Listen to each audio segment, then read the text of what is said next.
समाज साधना न्यूज, समाजहितासाठी सदैव अग्रेसर।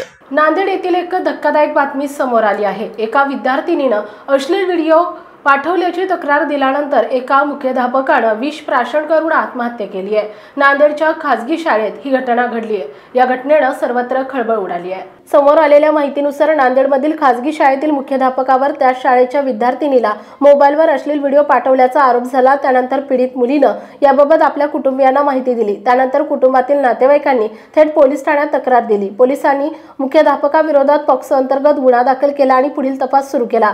मात्र गुन्हा दाखल झाल्याचं कळताच त्यानंतर आरोपी मुख्याध्यापकाने विष पीत आपलं आयुष्य संपवलंय। याबाबत अधिक माहिती समोर आली नाही। आपल्या परिसरातील महत्त्वाच्या बातम्या पाहण्यासाठी आमच्या समाज साधना न्यूज चॅनलला YouTube वर सबस्क्राइब करा आणि बेल आयकॉन प्रेस करा।